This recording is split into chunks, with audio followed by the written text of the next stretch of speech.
A person who has touched the divine inside, that person is very hard to govern.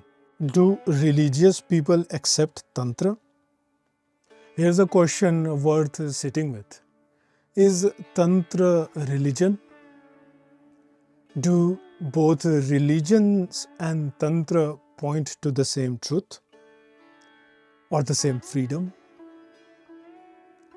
Why has organized religions so often been so uneasy with Tantra?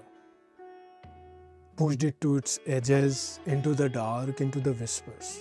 Well, the answer tells you something not just about Tantra, but also about the association and the structures that the answer comes from. I'll tell you more about it.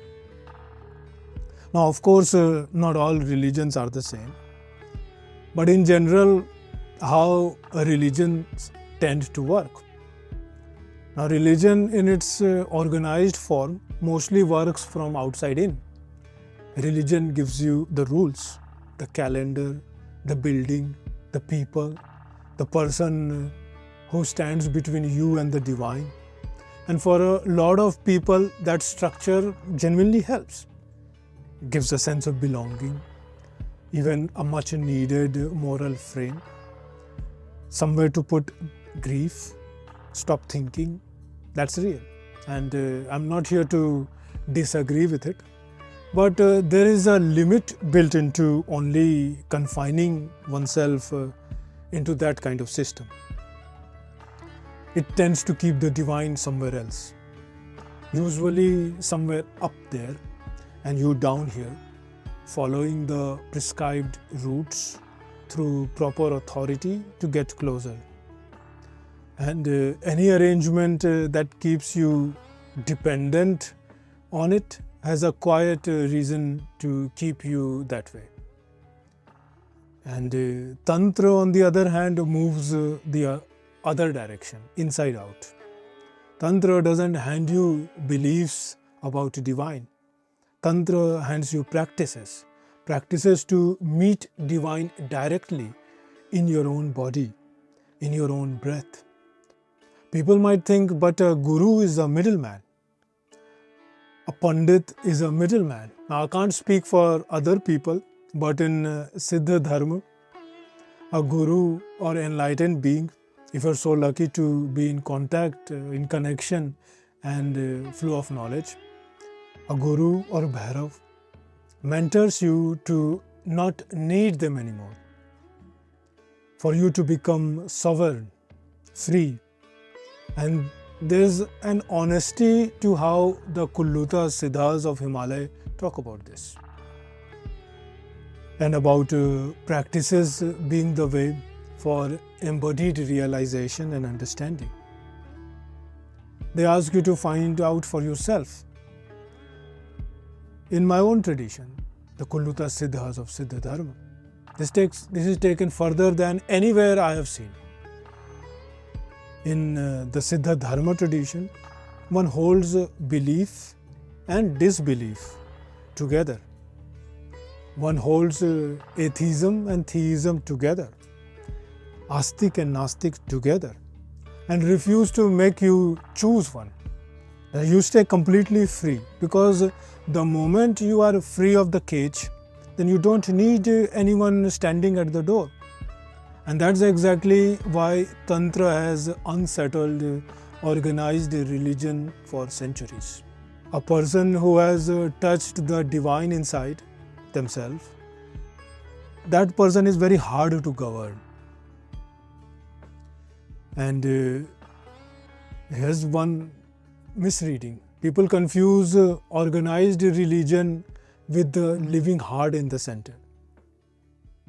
Many traditions, at its deepest, truest mystical core, perhaps point the same way. Go within, taste it directly. When Nath yogis came in contact with Sufis, they talk about that. The contemplation and the Zen masters and the Nath. The tragedy isn't the original teaching. That tragedy becomes what got done to it.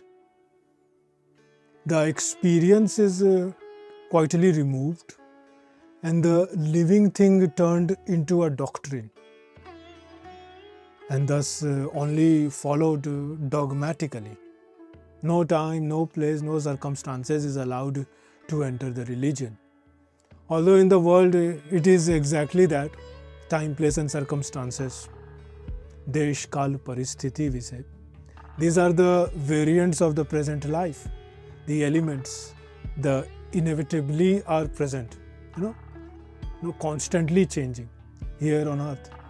And Siddha Dharma has this understanding and a reverence for this ever-changing life.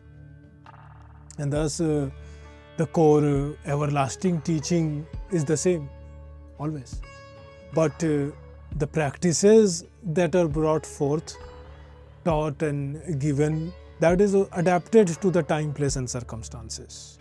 Time, place and circumstances to the individual. It is not one size fit all, where the people have to fit in the mold in a stifled way. No. In Siddha Dharma, there is always a way and a practice for each and every individual, every species, every creed, every being. And another misreading is about Tantra itself, because it was pushed underground. So what survived in the open mainstream were its most distorted fragments: sex, spectacle, transgressions for its own sake. But where Tantra work with what religion forbids, it does, but it's never for cheap thrills. Instead, it is a very refined craft and very consciously crafted practices, and practices to break the fearful mind's habit of splitting the world into pure and impure. So you can then finally see the sacred everywhere once you stop splitting like this. And including the places you were taught to flee, to be afraid or to be disgusted. And that can vary from people to people also. It's not like everybody is afraid of the same thing. It's not like everybody wants to not touch the same bad thing. It's very circumstantial also. Fear is not universal for everybody. There is the sense of fear, but that is not like everybody fears the same boogeyman. Different culture, different upbringing, different associations, different manifestations of fear.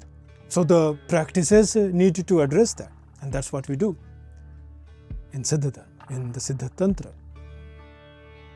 And of course,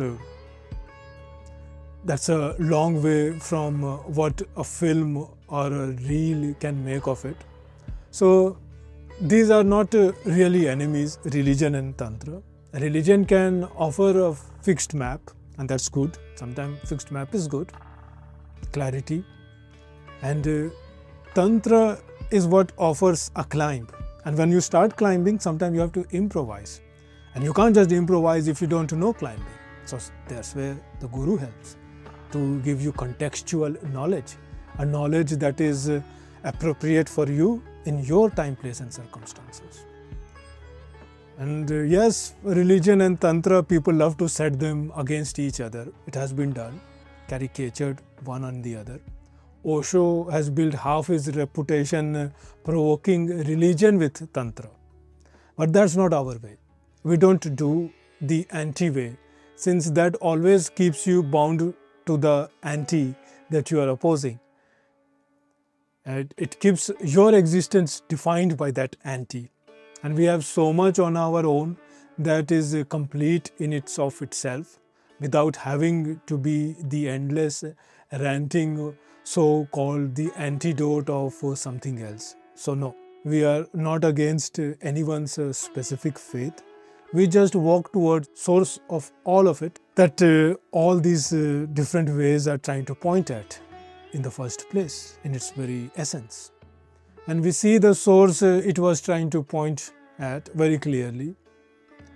So do religious people accept Tantra? Well, most probably they cannot handle various time, place and circumstances. They won't accept Tantra, and will see as a threat to their own system and ideas. Please do tell what experiences or thoughts you have on this. Is Tantra also a religion? And if so, what makes it different from others? So these are some contemplation. I'll leave it for you. Do share your own thoughts, and we perhaps can have another conversation on this.